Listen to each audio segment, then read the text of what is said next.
हिंदू का नियम और मुसलमान का नियम, सिख और ईसाई का नियम, मंदिर और मस्जिद का नियम, गिरजा और गुरुद्वारा का नियम किसने बनाया?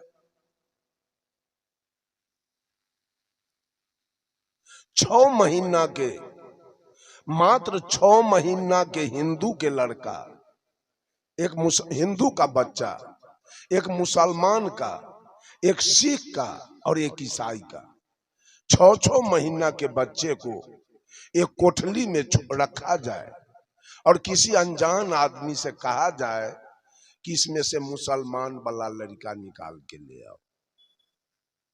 ले आएगा? क्यों नहीं लाएगा? अभी चारों बच्चा इंसान है, अभी वो शैतान नहीं बना। हिंदू बनना क्या है? इंसानियत। हिंदू बनना शैतानी है। आप अपने को हिंदू कहते हैं, इसका मतलब आप शैतान हैं, आप इंसान नहीं। आप अपने को मुसलमान कहते हैं, इसका मतलब आप शैतान हैं। आप अपने को सिख कहते हैं, ईसाई कहते हैं, तो आप इंसान नहीं। साहब कबीर कहते हैं, हंसा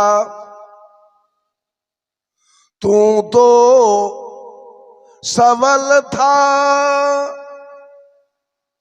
हल्की अपनी चाल, रंग कुरंगे रंगिया ते और किया लगवार। ऐ हंस, जिस दिन तू मां के गर्भ से बाहर आया था, तेरी चाल बड़ी निराली थी। उस दिन तुम्हारे अंदर कोई जातीयता की भावना नहीं थी, कोई सांप्रदायिकता की भावना नहीं थी, कोई ऊंच नीच की भावना नहीं थी, कोई अवर्ण सवर्ण की भावना नहीं थी, कोई छुआछूत की भावना नहीं थी। उस दिन तुम मांस मछली, तारी दारू गांजा भांग बीड़ी सिगरेट पान सुपारी नहीं खा रहे थे। उस दिन तू चोर बेईमान दलाल घुसखोर हत्यारा बलात्कारी भी नहीं थे। उस दिन तुमको भगवान की कोई आवश्यकता नहीं थी, भगवान की कोई जरूरी नहीं थी। 1 साल का बच्चा भगवान को खोजेगा? मंदिर जाएगा? मंदिर जाना चाहेगा? कोई मतलब नहीं,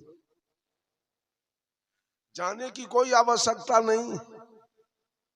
सदगुरु कबीर कहते हैं, हंसा, उस बच्चे को साहेब कबीर ने हंस कह के पुकारा। ये बच्चा अभी हंस के समान है। हंसा तू तो सबल था, लेकिन आज तेरी चाल हल्की हो गई। क्यों? रंग कुरंगे रंगिया। रंग एक सीधा साधा शब्द है, उसमें कू उपसर्ग लग गया। कू लग जाने से रंग बिगड़ गया। रंग कुरंगे रंगिया। जब शरीर का विकास होता है, जब मानव की जवानी आती है, तो बचपन का रंग उतर जाता है। और जवानी में मनुष्य के ऊपर गलत रंग चढ़ता है। क्या गलत रंग चढ़ता है? काम का रंग चढ़ता है, क्रोध का रंग, लोभ का रंग, मोह का रंग और अहंकार का रंग इसके ऊपर चढ़ता है। और जो सही रंग है वो उतर जाता है। सही रंग है सत्य, दया, धैर्य, शील, विचार। वो रंग उतरता है जवानी में और गलत रंग चढ़ता है। गलत रंग चढ़ने के बाद आप जो भी काम करेंगे वो सही होगा कि गलत होगा? वो काम गलत होगा। और गलत होगा तो आपके जीवन में विपत्ति आएगी। और जब विपत्ति आएगी तो विपत्ति काल में भगवान का उद्घाटन होता है।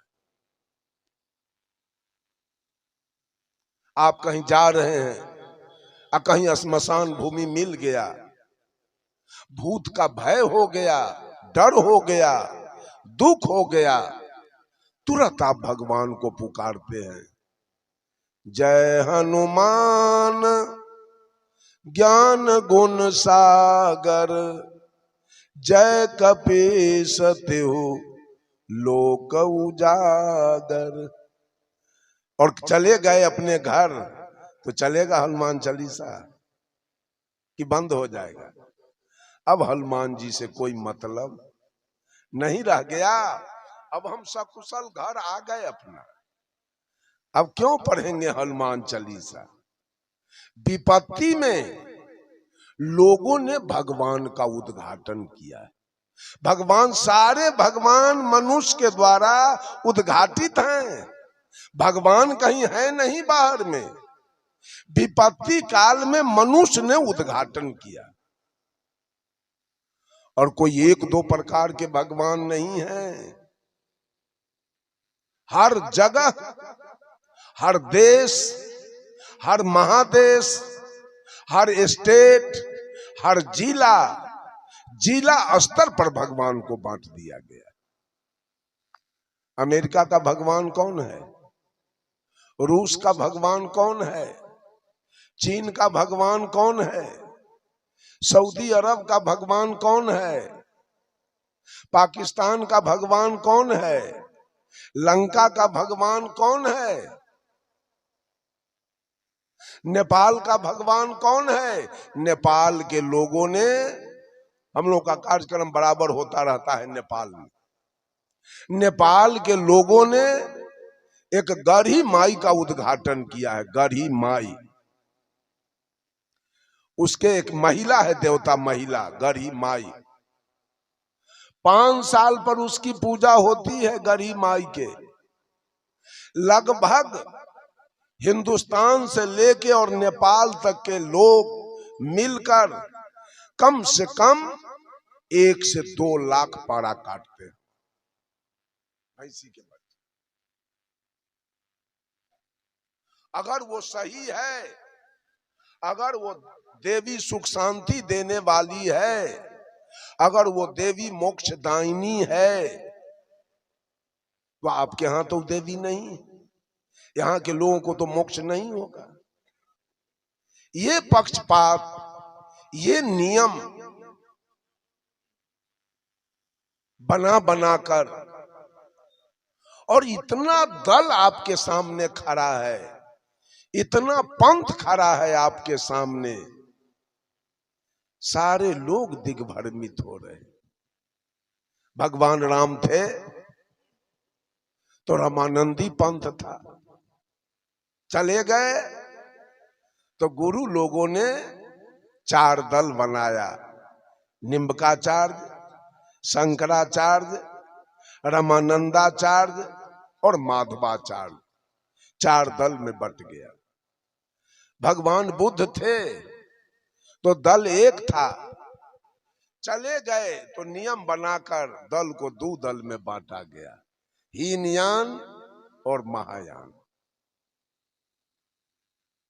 वर्धमान महावीर थे तो दल एक था, जैन धर्म। चले गए, उनके अनुयायी गुरु लोग अपना महत्व बढ़ाने के लिए दल को 2 दल में बांटा, श्वेतांबर और दिगंबर। ये सारे नियम सदगुरु कबीर ने अलग से कोई नियम इस दुनिया वालों को नहीं दिया, अलग से कुछ करने की अनुमति नहीं दी है। जो भी है सब प्राकृतिक। बीजक से साहब कहते हैं, काहू के बचन ही फूरे, काहू कारा माती, मान बराई ले रहे हिंदू तुरुक जाति। बात बोते आसमान की, मुद्दत नियरानी, बहुत खुदी दिल राखते बूढ़े बुन पानी। कहें कबीर कासों कहूं सब जग अंधा, सांचे से भागी फिरे झूठे के बंदा। कोई वाचा सिद्धि में लगा है, कोई कहता है मैंने कहा तो बारिश रुक गई, तूफान रुक गया, हैजा की बीमारी रुक गई, जिसको मैंने कहा उसको नौकरी मिल गई, जिसको मैंने कहा उसका बीमारी ठीक हो गया। ये वाचा सिद्धि में नोट कमाने के लिए और शिष्य बनाने के लिए गुरु लोग ऐसा ऐसा हथकंडा अपना रहे हैं। एक महात्मा जी ट्रेन से यात्रा कर रहे थे, जा रहे थे कहीं, बीच में टीटी आ गया, कहा महात्मा जी टिकट दिखाइए, टिकट। महात्मा जी ने कहा टिकट तो मेरे पास नहीं है। कहा तो जुर्माना देना होगा। कहा आप देख नहीं रहे हो कि हम साधु हैं? कहा आपके जैसा तो बहुत साधु मैं देखा हूं। ट्रेन पर चढ़े हैं तो किराया नहीं दीजिएगा। कहा हमको ज्यादा तंग करोगे तो हम शराब दे देंगे। कहा आपके जैसा बाबाजी हम बहुत देखे हैं, इस शराब से हमको डर नहीं। आगे कोई स्टेशन पर गाड़ी रुकी और टीटी महोदय ने महात्मा जी को खींच के बाहर कर दिया ट्रेन से। महात्मा जी गए और प्लेटफॉर्म पर बैठ गए। अब तो ड्राइवर साहब सीटी हॉर्न दे रहे हैं, गार्ड साहब झंडी दिखा रहे हैं और गाड़ी खुल नहीं रही। गाड़ी तो आधा घंटा 45 मिनट तक स्टेशन पर रुकी रह गई। अब तो यात्री में अफरा तफरी मच गया। किसी को कॉलेज जाना, किसी को कारखाना जाना, किसी को हॉस्पिटल जाना, किसी को बैंक जाना, किसी को विद्यालय जाना, किसी को हाट बाजार करना। सारे लोग बेकल हो गए। स्टेशन के बड़ा बाबू से जाके कहा बड़ा बाबू क्या हुआ, गाड़ी क्यों नहीं खुल रही है? बड़ा बाबू ने कहा कुछ तो हुआ नहीं, मैंने तो लाइन क्लियर दे दिया है। अब गाड़ी क्यों नहीं खुल रही है, कारण क्या है? तो एक यात्री कहा कि यही टीटी महोदय साधु बाबा को गर्दनिया देके उतार दिया, उस समय से गाड़ी नहीं खुल रही। तो बड़ा बाबू ने टीटी से कहा कि आप साधु बाबा से माफी मांग लीजिए कि गाड़ी खुल जाए।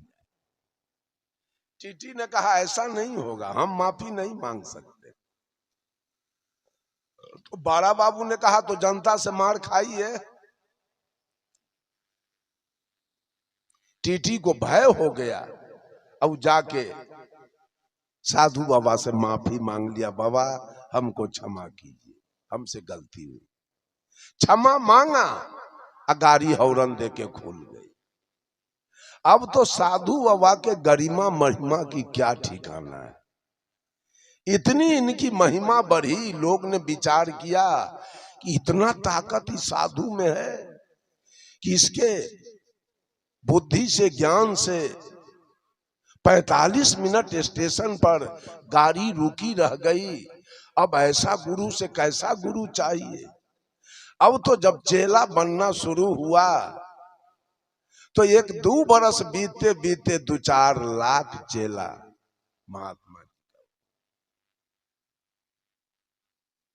और 2-4-5 बरस के बाद महात्मा जी जब मरने लगे तो जिसको इन्होंने उत्तराधिकारी बनाया था, जिस शिष्य को, कहा गुरु जी अब तो आप जा रहे हैं, मठ हमको दे दिए, जमीन हमको दे दिए, गाय भैंस हमको दे दिए, सारा चेला चटिया हमको दे दिए, आई मंत्र ले जाके क्या कीजिएगा? ये भी तो दे दीजिए कि हम भी लोगों का उपकार करेंगे। महात्मा जी ने पूछा कौन मंत्र लेना है? कहा जिस मंत्र से 45 मिनट स्टेशन पर गाड़ी खड़ी रही वो मंत्र हमको चाहिए। महात्मा जी ने कहा बेटा मंत्र से गाड़ी नहीं रुकती है। मैंने 5,000 घूस ड्राइवर को दिया था, 5,000 रुपया घूस गार्ड को दिया था और 5,000 घूस इस टीटी को दिया था। 15,000 रुपया दिया और इनको कह दिया मैं कि आधा घंटा से 45 मिनट तक स्टेशन पर गाड़ी को रोक दो कि हमारा गुरुओं धंधा शुरू हो जाए। 45 मिनट रोका, 15,000 खर्चा, अब तो लाख के लाख बन की विदाई आ रहा है। बंधुओं, ये गुरु लोगों की धंधा है। अपना अपना महत्वाकांक्षी बनने के लिए, अपना नाम समाचार पत्र में छपवाने के लिए, अपना नाम टेलीविजन पर लाने के लिए, अपना नाम समाचार रेडियो से निकलवाने के लिए, अपना महत्वाकांक्षी बनने के लिए इन नाना प्रकार के पंथ बना बनाकर और सारी जनता के बुद्धि का ऑपरेशन। तभी तो साहब कबीर ने कहा, पछा पछी के कारणे सब जग रहा भुलान, निरपक्ष हो के जो भजे सो ही संत। आप लोग दिग्भ्रमित होने की आवश्यकता नहीं। कबीर ने, सदगुरु कबीर ने आपके साथ कोई बेईमानी नहीं की है। साहब कबीर ने आपके साथ कोई पक्षपात नहीं किया है, कोई आरी नहीं बांधा है। अगर आरी बांधे होते आज मुसलमान भी साहब कबीर के विचार से, बहुत सारे मुसलमान साहब कबीर के विचार से।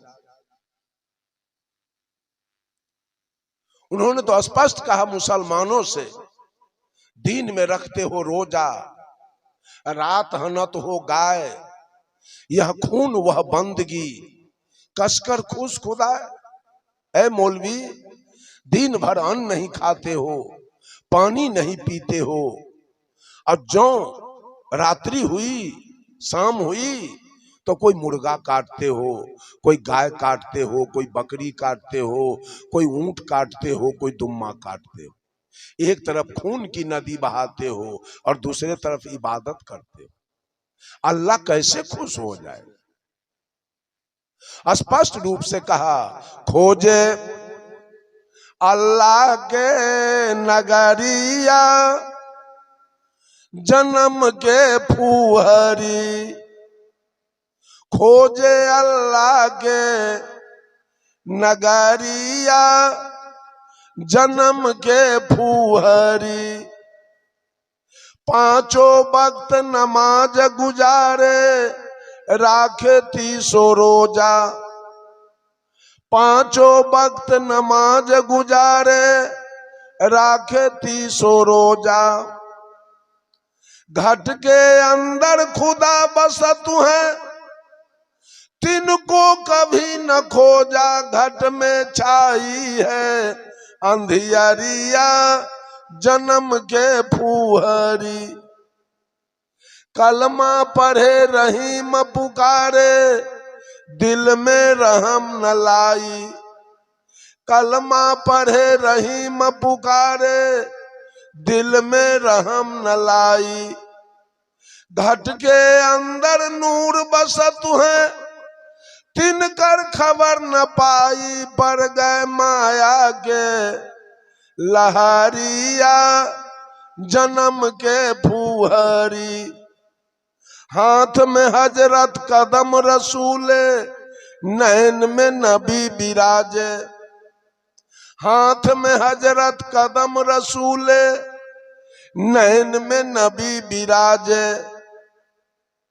मन मक्का काया है कावा सिर पर अनहद बाजे, खोल के देखा न केवरिया जन्म के फुहरी, खोजे अल्लाह के नगरिया जन्म के फुहरी। बंधुओं, बड़ी समस्या है। लोगों के सामने गुरु लोगों ने, धर्म धुरंधर लोगों ने, धर्माधिकारी लोगों ने, धर्म के प्रवर्तक लोगों ने बहुत बड़ा समस्या आके रख दिया। सारे लोग दिग्भ्रमित हो रहे हैं, किस पंथ में जाया जाए, कौन ठीक है। ये तो मैं कबीर पंथ की बात किया। उससे आगे बढ़िए तो कोई रमानंदी है, कोई आर्य समाज है, कोई गायत्री परिवार है, कोई युग निर्माण मिशन है, कोई गांधी निर्माण मिशन है, कोई विवेकानंद मिशन है, कोई बाल युगेश्वर है, कोई सतपाल जी हैं, कोई सदा फलदेव जी हैं, कोई जय गुरुदेव हैं, कोई रामपाल जी हैं, कोई भगवान रजनीश हैं, कोई बाबा हरदेव सिंह हैं, कोई ठाकुर अनुकूल चंद्र जी हैं, कोई राम रहीम सिंह जी हैं, कोई आशुतोष जी महाराज हैं, कोई ओम शांति है, कोई राधा स्वामी है, कोई जैन है, कोई बौद्ध है, कोई ईसाई है, कोई इस्लाम है, कोई यहूदी है, कोई पारसी है। ये समस्या सामने खड़ी है। बंधुओं, सारे समस्या से साहब कबीर ने आपको निकाल के बाहर किया और कहा कि अगर कल्याण चाहते हो, अगर मुक्ति चाहते हो, अगर सुख शांति चाहते हो, तो किसी का लागत तुम्हारे शरीर पर नहीं है, तुम्हारे जीवन में नहीं। तुम्हारे जीवन में किसी का लागत नहीं है। तुम्हारे जीवन में अगर लागत है तो इन माताओं का। मां से बढ़ के इस धरती पर कोई देवी और देवता नहीं। यहां कोई नियम नहीं, यहां कोई नियम नहीं। जिस मां ने पैदा किया है, जिस मां ने अपना, कल साध्वी जी भजन गाई थी, माँ बाप से बढ़कर जग में कोई दूजा नहीं खजाना। मां से बढ़ के अगर मां की सेवा पर आप आते हैं, किसी का हिम्मत है कि इसका विरोध कर दे? है किसी पंथ वाले का हिम्मत कि इस पर लाल कलम आके लगा दे? साहब कबीर ने कहा, अगर भक्ति करना चाहते हो तो श्रद्धा भक्ति करो और श्रद्धा रखो अपने अपने मां में। इसलिए कि मां का बहुत बड़ा लागत आपके जीवन पर है। अगर मां नहीं होती तो आप इस दुनिया संसार को आप नहीं देख पाते। वो मां की कृपा है, किसी देवी दुर्गा की कृपा नहीं है, मां की कृपा है कि आपने इस दुनिया को देखा। और मां की कृपा है कि आपने सारे ऋषि महर्षि, सारे वेद पुराण कुरान बाइबिल के बारे में जानकारी प्राप्त किया, सारे देश विदेश के बातों को जानकारी लिया, और सारे निम्न पद से लेकर और उच्च पद तक आपने सुशोभित किया। सारे देवी देवता को आपने जाना। ये सारा श्रेय किसका है? इसी मां का है। इसलिए मातृ भक्ति सबसे, हमारे पूज्य गुरुदेव आचार्य श्री धर्म स्वरूप साहब कहा करते थे मंच से कि बेटा अगर पूरे शरीर का चाम उतार कर और मां के पैर के अगर वो जुत्ती बनवा दे, चप्पल बनवा दे, तब भी मां का कर्जा बेटा से सधने वाला। यहां आ जाइए, अपने अपने मां की सेवा में आ जाइए। ये जितना पंथ की चर्चा मैंने किया वो सब खत्म। किसी की उंगली नहीं उठ सकती है आपके ऊपर, लेकिन जब आप बहिर्मुख होते हैं, अंतर्मुख नहीं। जब आप बाहर पूजा के लिए निकलते हैं तो आप किसी देवी का पूजा करते हैं तो दूसरे लोग किसी देवी का पूजा करेंगे, तीसरे लोग किसी देवी। या देवी की तो कमी नहीं, माता तो इतना तैयार किया गया है, इतनी माता तैयार है पूजा के लिए जिसका वर्णन नहीं। और जो मां पैदा किया वो भीख मांग रही है, जो मां आपको पैदा किया वो भीख मांग रही है। और पूजा के लिए बहुत सारी मां तैयार है, पूजा कीजिए। और मां के तरफ झांकने के लिए बेटा तैयार नहीं। अनंत देवी देवता के पूजा में जब आप बाहर पूजा के लिए निकलेंगे तो आपको झंझट में फंस जाना है और आपको राग द्वेष में फंस जाना। किसका पूजा करेंगे? अगर आप केवल दुर्गा का पूजा करते हैं तो सरस्वती आपसे खुश रहेगी क्या? लक्ष्मी आपसे खुश रहेगी क्या?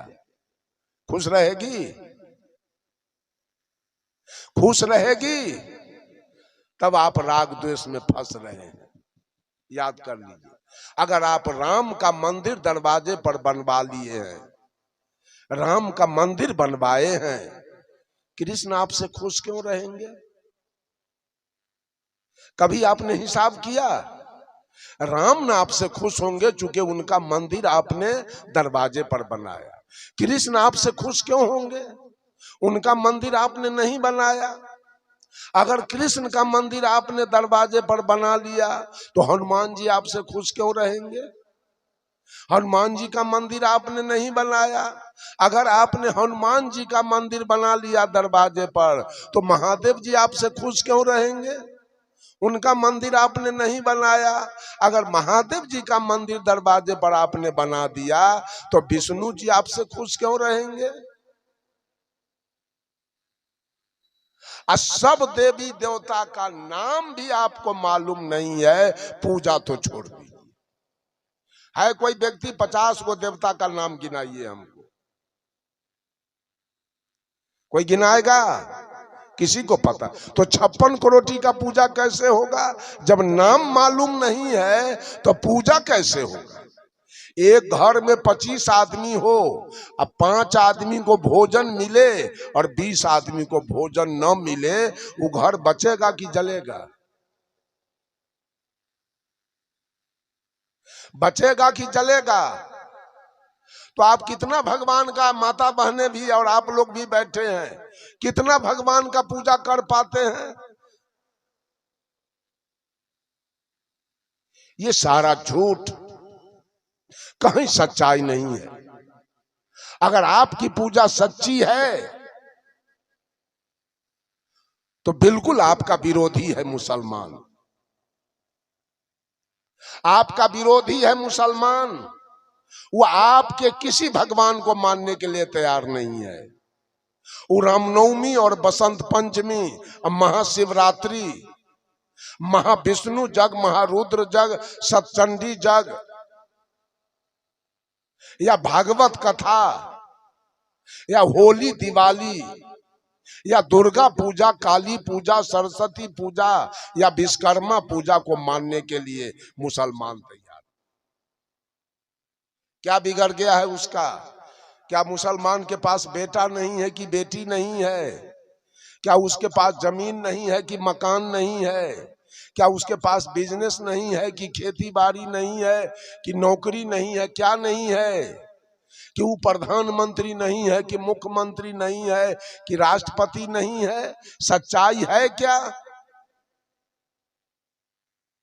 सच्चाई क्या है? हिंदू धर्म सच्चा है कि इस्लाम धर्म सच्चा है? कौन सच्चा है?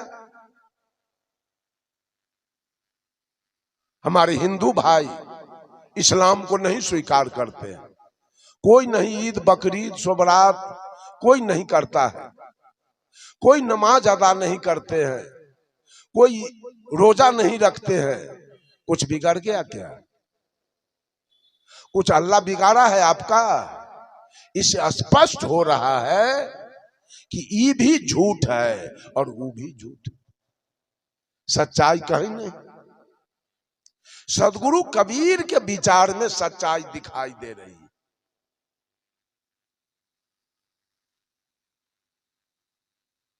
अगर कबीर के विचार से अलग थलग होकर आप सुखी जीवन जीना चाहते हैं, अगर आप शांतिमय जीवन जीना चाहते हैं, अगर आप मुक्ति पाना चाहते हैं, तो कतई संभव नहीं है, यह कभी होने वाला नहीं। अगर हम राम का नाम नहीं जपते हैं, अगर हम मंदिर नहीं जाते हैं, तो हमारा कुछ बिगाड़ होने वाला नहीं है। अगर हम कृष्ण का नाम नहीं जपते हैं, हमारी कुछ हानि होने वाली नहीं है। अगर हम हनुमान जी को नहीं भजते हैं, हमारा कोई नुकसान होने वाला नहीं है। लेकिन अगर कबीर के विचार से अगर हम अलग होके चलना चाहते हैं, तो हमारा नुकसान है, हमारे जीवन में दुख और विपत्तियां।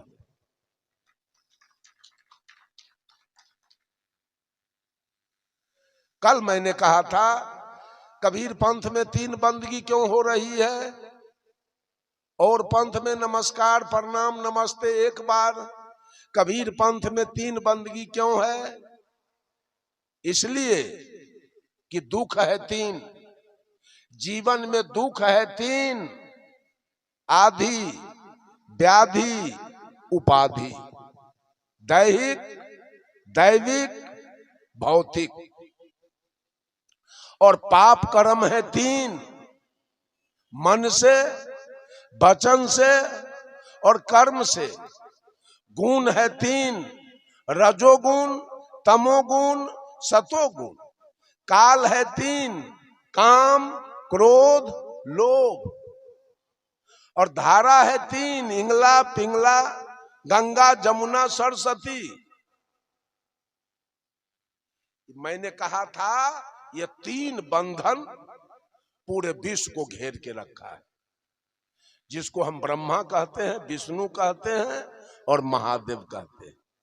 ये वास्तविकता है। काम क्रोध लोभ, ये 3 बंधन है जीव के ऊपर पड़ा हुआ। अगर ये तीनों बंधन आप नहीं हटाते हैं, तो आपका जीवन बिना नरक बने, ये तीनों गुण नरक बना देगा आपके जीवन।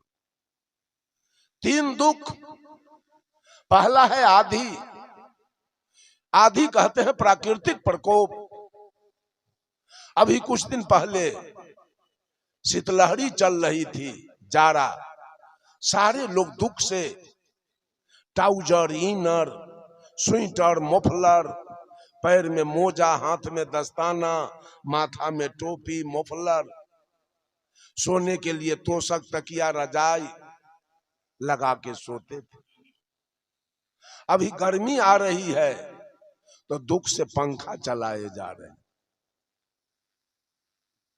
अब भादों के अनहरिया रात आ जाए तो वहां भी हम दुखी हो जाते हैं।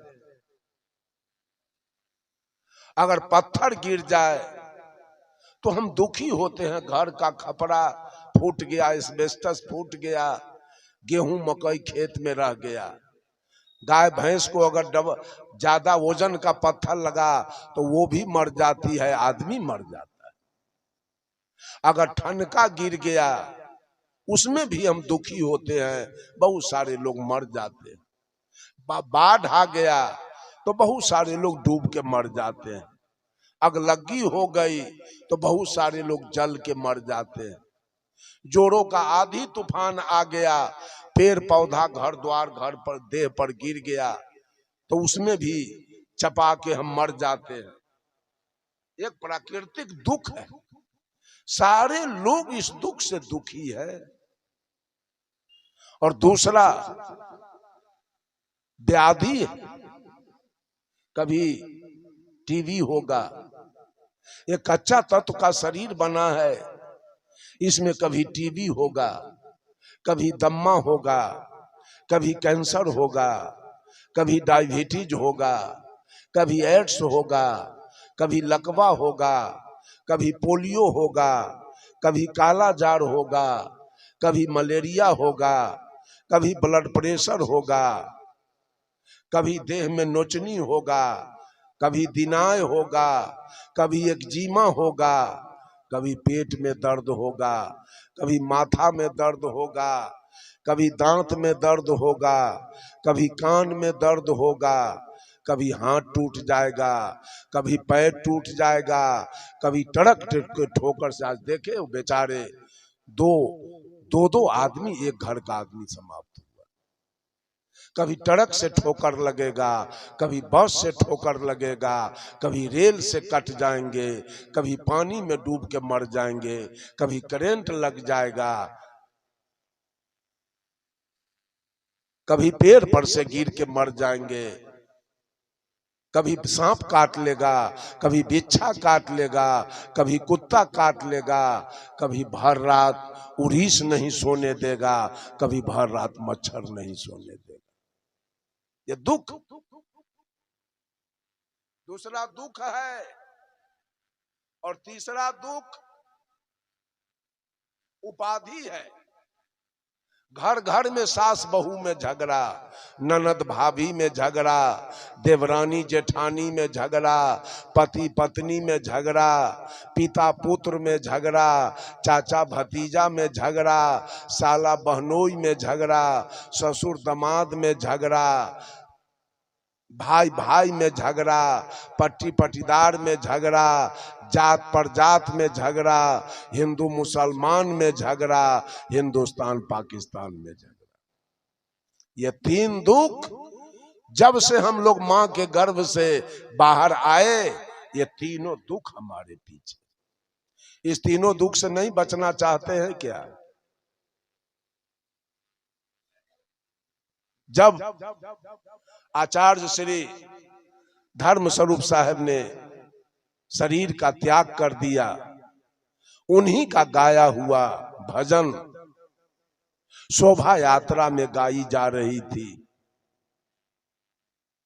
अंतिम कड़ी में उस भजन में है, वह राह अकेले कटती है, वहां नहीं कोई साथ चले। अभी तो मां बहनें भी बहुत साथी लेकर आई, बैठी है, आप लोग भी बैठे हैं, हम लोग भी बैठे, लेकिन जिस दिन इस काया से आप निकलेंगे, वो यात्रा आपकी अकेली होगी, वहां आपके साथ कोई नहीं होगा। वह राह अकेले कटती है, वहां नहीं कोई साथ चले, उस पार न जाने क्या पाए, इस पार का सब कुछ हार चले। जहां अभी आप हैं, एक एक रिश्तेदार, एक से एक धन दौलत, एक से एक महल मकान गाड़ी घोड़ा, जहां आप वर्तमान में रह रहे हैं, वो सब आपको छोड़ देना है, सब हार के जाना है। जहां है वो सब हार के जाना है, और उस पार में क्या मिलेगा इसकी गारंटी है? इस पार के सब कुछ हारना है, उस पार में क्या पाएंगे इसकी कोई गारंटी नहीं है। कुछ तो गारंटी कीजिए, कुछ तो ऐसा कर्म कीजिए।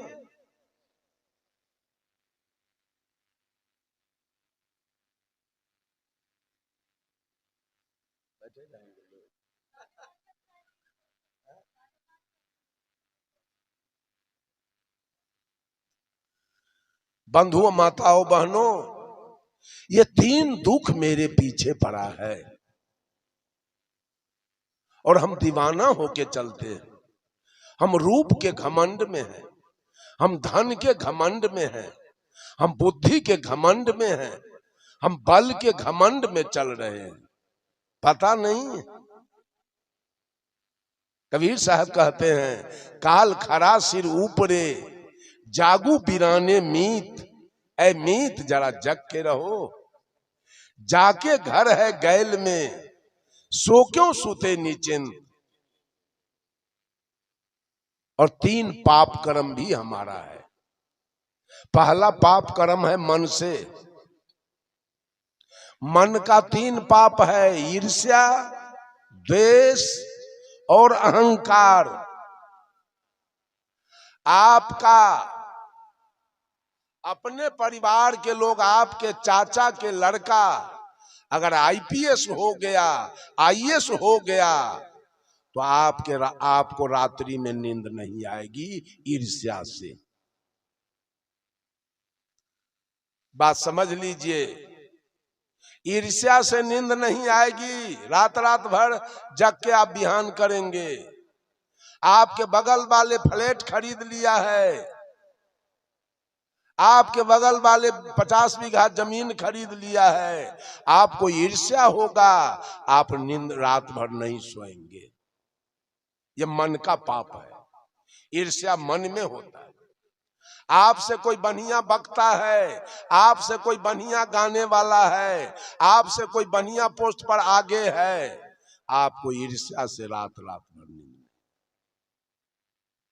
ये ईर्ष्या मन का पाप है। और दूसरा द्वेष। आपका कोई दुश्मन है गांव में, आप द्वेष में रहते हैं, ये मर क्यों नहीं जाता है, इसका जमीन क्यों नहीं बिक जाता है, इसका बेटा इंजीनियर है वो क्यों नहीं मर जाता है। ये द्वेष अंदर में छिपा के एक आदमी था जिसका उम्र 60 बरस हो गया और एक भी बाल बच्चे नहीं थे।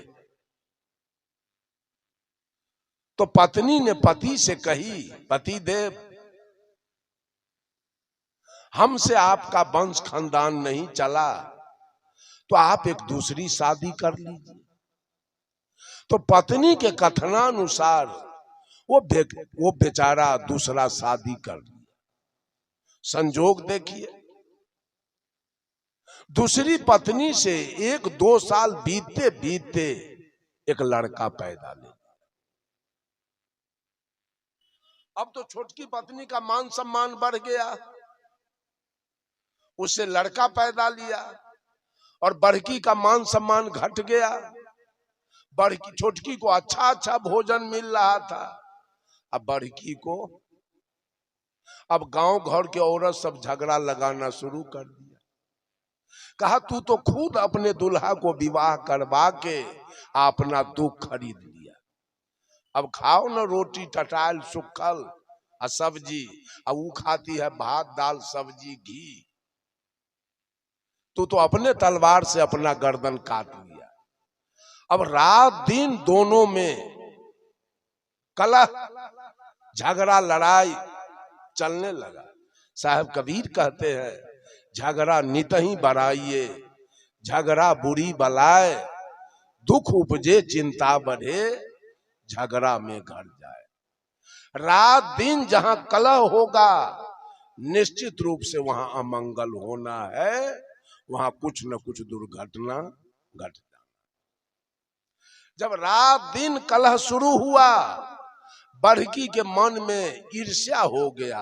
आखिरकार बेटा के चलते इसका मान सम्मान इतना बढ़ गया, हे भगवान, इसका बेटा जो मर जाता तो हमारा इसका मान सम्मान बराबर हो जाता। उसके मन में आया ईर्ष्या कि बेटा मर जाए। देखिए संजोग, लड़ाई लड़ते लड़ते एक दिन उस लड़के को अधसर सांप काट लिया। अब वो लड़का मृत्यु सज्जा पर पड़ा हुआ है, अभी है जिंदा। डॉक्टर लोग पानी चढ़ा रहे हैं, सुई दे रहे हैं, झाड़ने वाले लोग झाड़ रहे हैं, पूरे गांव के औरत मर्द सब रो रहा है, ये बेचारा दोनों प्राणी भी रो रहा है। अब बड़की घर में बैठ के हंस रही थी, अब होगा ठीक, अब हमारा इसका मान सम्मान बराबर, ये भी निपुत्र हुआ, हम भी निपुत्र हुए। अब हमारा इसका मान सम्मान बराबर। यह है ईर्ष्या और द्वेष। और तीसरा अहंकार, लोग मन में छिपा के रखते हैं, वाणी के द्वारा व्यक्त नहीं करते हैं। अंदर में अहंकार है, मेरे जैसा धनवान इस गांव में कौन है, इस नगर में कौन है, मेरे इतना रूपवान। महिला सब भी अपने रूप के अहंकार में चलती है, पुरुष लोग भी चलते हैं। ये तीन पाप मन का है, मन का विकार है तीन, ईर्ष्या, द्वेष और अहंकार। तो हम सदगुरु से बंदगी करते हैं। सदगुरु, आपका चरण छूकर मैं संकल्प लेता हूं, मैं प्रतिज्ञा करता हूं, मैं कसम खाता हूं कि आज से अपने मन में किसी के प्रति ईर्ष्या, द्वेष और अहंकार में नहीं रखूं। ये पहली बंदगी है हमारी सदगुरु से। और दूसरा पाप है वचन का। वचन का तीन पाप है, गाली देना, झूठ बोलना और किसी की निंदा करना। हम दूसरी बंदगी करते हैं सदगुरु से। सदगुरु, आपका चरण छूकर मैं प्रतिज्ञा करता हूं, संकल्प लेता हूं कि आज से इस मुंह से किसी की निंदा मैं नहीं करूंगा, किसी को गाली नहीं दूंगा और किसी के साथ झूठ नहीं। दूसरी बंदगी। और तीसरा पाप है कर्म का। कर्म का तीन पाप है, चोरी करना, हिंसा करना और बेविचार करना। तो हम सदगुरु से तीसरी बंदगी करते हैं। सदगुरु, आपका चरण छूकर मैं प्रतिज्ञा करता हूं कि आज से कर्म के द्वारा इस हाथ से किसी का कोई वस्तु मैं नहीं, और न किसी जीव का हिंसा करूंगा और न किसी के साथ मैं बेविचार करूंगा। ये तीन बंदगी। बीजक में हर जगह साहेब जी चलहू का टेढ़ो टेढ़ो टेढ़ो, एक बार से भी काम चल सकता था। तीन बार कहने का क्या मतलब है? ये तीन गुण का रस्सा पूरे विश्व को बांध के रखा है। इसलिए तीनों रस्सा को काटने के लिए हमारे कबीर पंथ में जयकारा भी 3 बेर लगता है और बंदगी भी 3 बार होती है। यही 3 बोलिए, ये 3 से बच के आपका जीवन सुखी हो सकता है? आपका कल्याण हो सकता है क्या? आपकी मुक्ति हो सकती है क्या? आपके जीवन में सुख शांति आ सकती है क्या? ये कबीर से कोई नहीं बच के रह सकता। और सारे देवी देवता से आप बच सकते हैं, उनको नहीं भज के, लेकिन कबीर को छोड़कर और कबीर को त्याग कर आपका जीवन मंगलमय कभी होने वाला नहीं। इसलिए मूल था सो कबीर लिया, मूल था सो कबीर लिया, डाल लिया सूर, अब पत्ता सब तुलसी लिया और सब ढूंढे को। थोड़ा थोड़ी रंबोलवा कहा, थोड़ा थोड़ी रंबोलवा कहा यानी तुलसीदास जी, सुरबा कहा अनूठा, असत्य बात जुलहबा कहा और कहा सब। बंधुओं, मैंने कहा निष्पक्ष भक्ति करना है, मातृ भक्ति। यहां कोई पक्षपात नहीं, कोई राग द्वेष नहीं, कुछ नहीं, किसी की अंगुली नहीं उठ सकती है आपके ऊपर कि यह भक्ति आपका गलत है। इसका कोई डुप्लीकेटिंग भी नहीं कर सकता है। इस भक्ति का कोई डुप्लीकेटिंग भी नहीं चलेगा। कबीरपंथी है तो कोई आर्य समाज बना लिया, ऐसा नहीं चलेगा। जब मातृ भक्ति पर आप आएंगे, इसका कोई डुप्लीकेटिंग होने वाला नहीं, कहीं से नहीं। ये ओरिजिनल है एकदम। अब कोई आदमी ऐसा बोलिए कि क्या इस शरीर पर माँ का लागत कितना है, और किसका किसका लागत है, कोई आदमी बोलिए। इस शरीर पर किसका लागत है? और किसी का लागत। और दूसरा, हमारे पिताजी ने,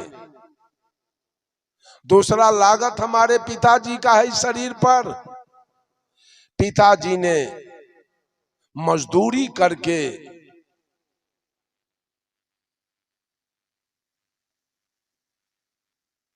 किसी का बेगार करके, आधा पेट खा के, फाटल धोती पहन के और पढ़ा के लिखा के आपको इंजीनियर, डॉक्टर, प्रोफेसर बना दिया है। किसी का लागत इस पर है?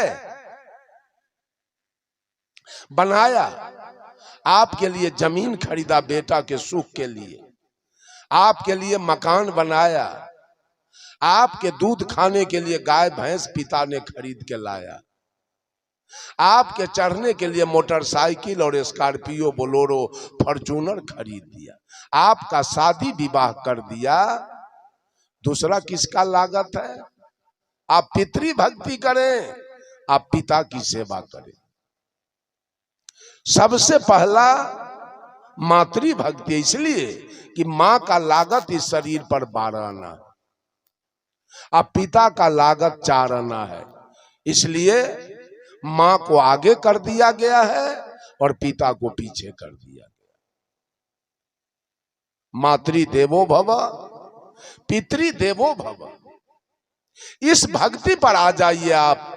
सारे पक्षपात को छोड़ दीजिए, कहीं जाना छोड़ दीजिए, मातृ भक्ति पर आ जाइए, पितृ भक्ति पर आ जाइए। और सबसे बड़ा उद्धार करता मेरा, अपने आप से परिचय कराने वाला, सारे बुरे कर्म को छोड़ाने वाला, सारे मांस मछली तारी दारू गांजा भांग बीड़ी सिगरेट पान सुपारी चोरी बेईमानी मिलावटबाजी, इन सारे पाप कर्मों से, सारे बुरे कर्मों से, सारी आसक्ति से निकाला किसने? सदगुरु ने।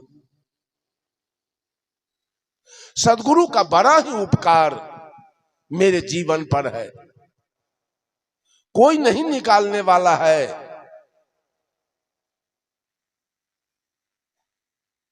इस संसार से निकालने वाले एक सदगुरु। माता पिता ने जन्म दिया, वो सेवा का मालिक है। चूंकि मां ने मुझे बहुत सेवा किया, पिता का सेवा मेरे ऊपर है, तो हमारा फर्ज बनता है, हमारा अधिकार बनता है, हमारा कर्तव्य बनता है कि सेवा के द्वारा माता पिता के कर्ज से, ऋण से हम मुक्ति पा जाए। ये भक्ति। लेकिन सबसे बड़ा उपकार मेरे जीवन पर सदगुरु का है। सारे भेदभाव से निकालकर, सारे गलत कर्मों से निकालकर, सारे दुखों से निकालकर, अगर सही में सदगुरु कबीर का ज्ञान मनुष्य को हो जाए,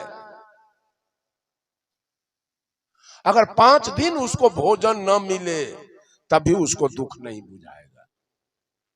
इतना बड़ा ज्ञान।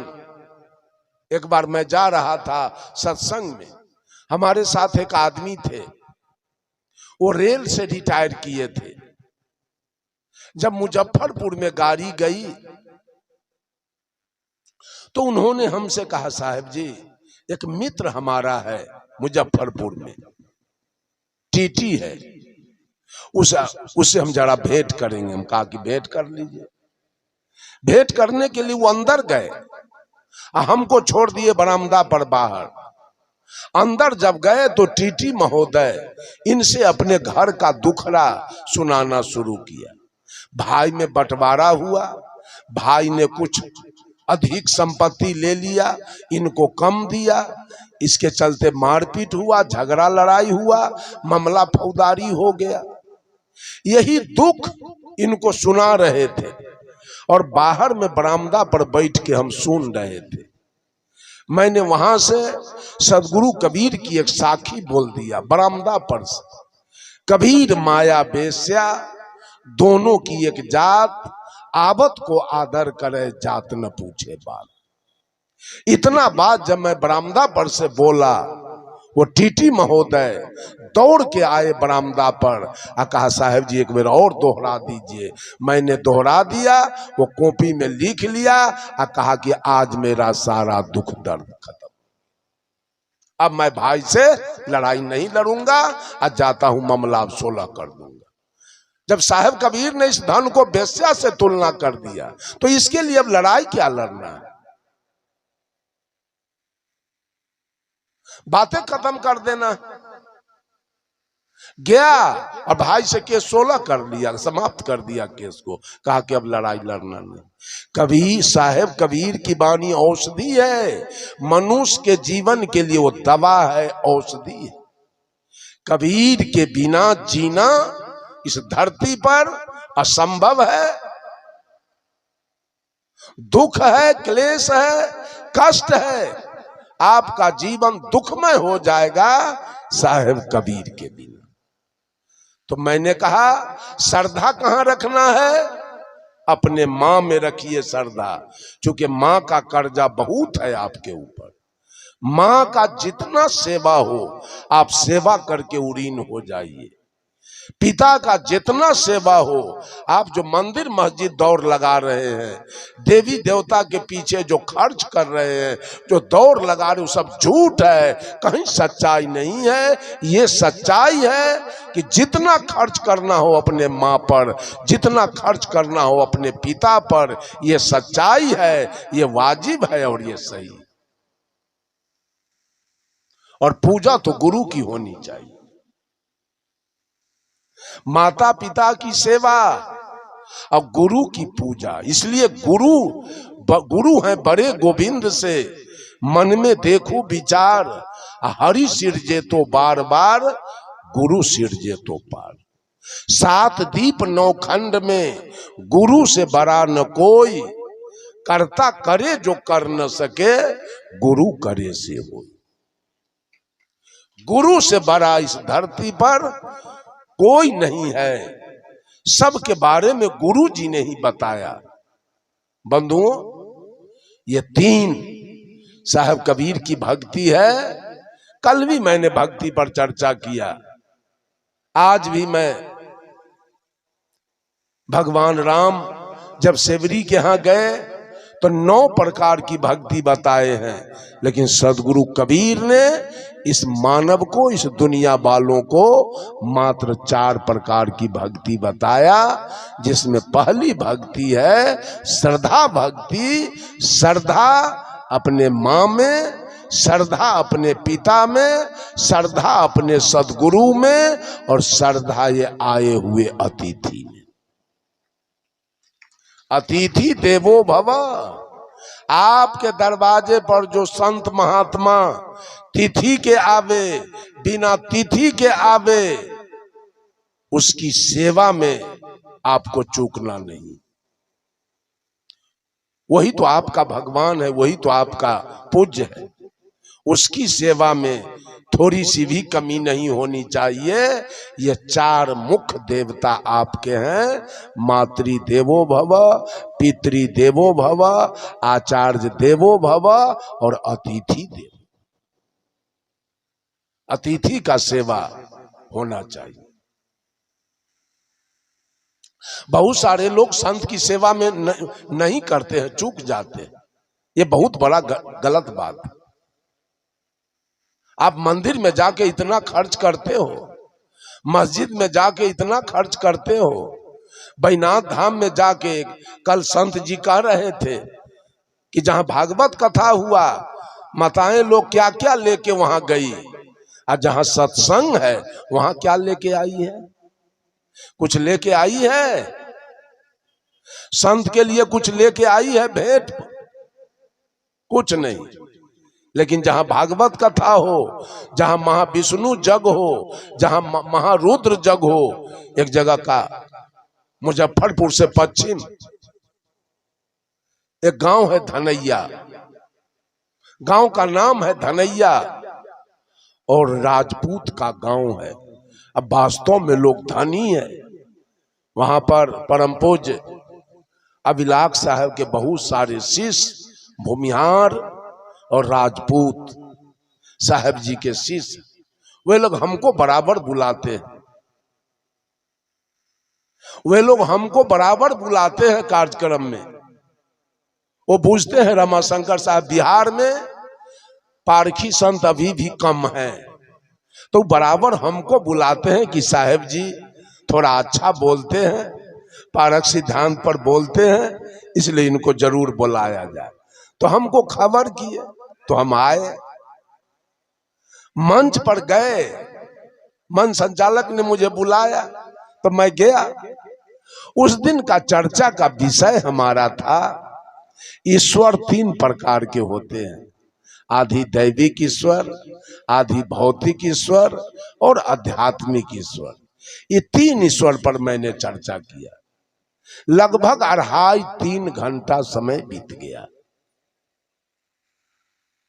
अब मेरे पीछे जाड़ा का समय था, मेरे पीछे एक 80-85 बरस के बुजुर्ग अच्छे घराने के राजपूत थे, बढ़िया कुर्ता धोती बंडी मुफलर टोपी लगा के बैठे थे। मैं हटा मन से, माइक छोड़ा और वो बिना कहे आके माइक पकड़ दिया। एक बीच दर्शक दीर्घा में एक खूब मोटा तगड़ा नौजवान, मुंह में शिखर पराग रखे हुए और हाथ में देखा मैं इतना दूर तक बद्धी बैनाथ धाम वाला बांधे हुए था, वो बैठा हुआ था बीच में। उससे हमको भय भी लग रहा था कि कहीं कोई गड़बड़ बोला गया तो मंगनी में हमारा गर्दन घुमा देगा। जब मैं हटा, वो बैठ गया मंच पर और बोलता है, बेटा जुगल किशोर, तो उठ के खड़ा हो गया। हम बुझे मामला आज है गड़बड़, ये कुछ होगा जरूर आज। 15 दिन पहले उसके यहां महा विष्णु जग हुआ था, उस व्यक्ति जुगल किशोर के यहां। उसमें उसका लागत था लगभग 20 लाख रुपया। 1.25 महीना चला महाविष्णु जग, 1.25 लाख रुपया का लागत था। पिता ने कहा पुत्र से, बेटा जुगल किशोर, कहा कि हाँ पिताजी, ये रमाशंकर साहब का जो अभी प्रवचन हुआ 3 ईश्वर पर, बेटा इससे लगा कि 20 लाख रुपया पानी में चला गया। सारे लोग ठग के ले गए, वास्तविकता कुछ नहीं है, ये झूठ में चला गया, ये झूठ में गया। दूसरा बार जब आचार्य परवर धर्म स्वरूप साहब का कार्यक्रम वहां बना, जिसमें रंजीत साहब भी गए थे, कितना स्वागत हो जुगल किशोर सिंह। हमको कहा कि पहले आचार्य परवर को मेरे दरवाजे पर लाइएगा, तब यहां से जाएंगे सत्संग में। मैं उनके यहां ले गया साहब जी को, कितना स्वागत उसने किया साहब जी का और सारे संत का, वो जुगल किशोर सिंह।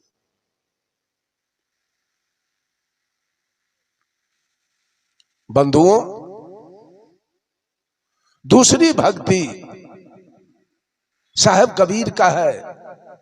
पहली भक्ति तो है श्रद्धा भक्ति और दूसरी भक्ति है प्रेमा भक्ति, मानव मात्र से प्रेम। माता पिता गुरु अतिथि के प्रति श्रद्धा और मानव के प्रति प्रेम। वो प्रेम कैसा? साहब कबीर ने कहा, प्रेम पाठ का चोलना पहिर कबीरू नाच, पानी पे दिन हो तासुको जो तन मन बोले साच।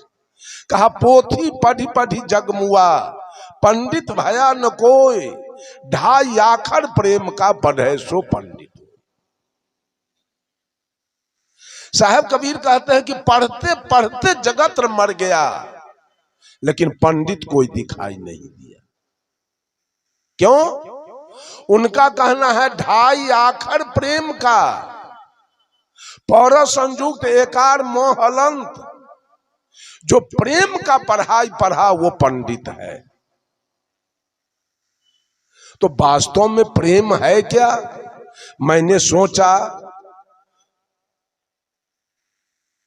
उस दिन मैं मैट्रिक में था, पढ़ रहा था, मैंने सोचा प्रेम तो सास बहू में है, प्रेम तो पति पत्नी में है, प्रेम तो गुरु चेला में है, प्रेम तो पिता पुत्र में है, प्रेम तो साला बहनोई में है, प्रेम तो ससुर दामाद में है। अभी साहब कबीर कौन प्रेम की चर्चा करते हैं? है क्या प्रेम? एक आदमी एक व्यक्ति से पूछा कि सीता बहन जी ने सत्संग कराई और उस सत्संग में आपको मैंने नहीं देखा, आप कहां थे? एक महत्वपूर्ण व्यक्ति से पूछा, आपको नहीं देखा, आप कहां थे? उस व्यक्ति ने कहा कि मैं एक पंचायत में चला गया। पूछा पंचायत कैसा था? तो एक लड़का एक लड़की में प्रेम हो गया, इसी का पंचायत था, उसमें हम चले। उस व्यक्ति ने कहा जब प्रेम में पंचायत हो तो झगड़ा लड़ाई में क्या होगा? है प्रेम में पंचायत की आवश्यकता? है जरूरी? प्रेम हुआ सेवरी और राम के बीच में, कोई पंचायती हुई कोई झगड़ा लड़ाई हुआ, कोई मामला फौजदारी हुआ? प्रेम हुआ मीरा और कृष्ण के बीच में, कोई झगड़ा लड़ाई कभी हुआ? प्रेम हुआ राम कृष्ण परमहंस और शारदा देवी के बीच में, कोई झगड़ा लड़ाई हुआ? प्रेम हुआ जयप्रकाश नारायण और प्रभावती देवी के बीच में, कोई झगड़ा लड़ाई हुआ? फिर इस लड़का लड़की के प्रेम में पंचायती क्यों हुआ? अगर वास्तव में दोनों के बीच प्रेम होता तो पंचायती नहीं होती। राम और सबरी के बीच में कभी नहीं पंचायती हुआ, मीरा और कृष्ण के बीच में कभी पंचायती नहीं हुआ, रामकृष्ण परमहंस और शारदा देवी के बीच में कभी कोई पंचायती नहीं हुआ। इस लड़का लड़की के बीच क्या हुआ? प्यार। There are great difference between prem and pyar. प्रेम और प्यार में धरती और आसमान का अंतर होता है। प्यार हुआ था लैला और मजनू के बीच में, और प्रेम हुआ था सेवरी और राम के। प्रेम निर्विकार है। प्रेम में कोई काम क्रोध लोभ मोह अहंकार नहीं होता है, और प्यार में सारे विकार होते हैं। प्रेम होता है आत्मा से आत्मा का मिलन, इसका नाम है प्रेम, और देह से देह के मिलन का नाम है प्यार।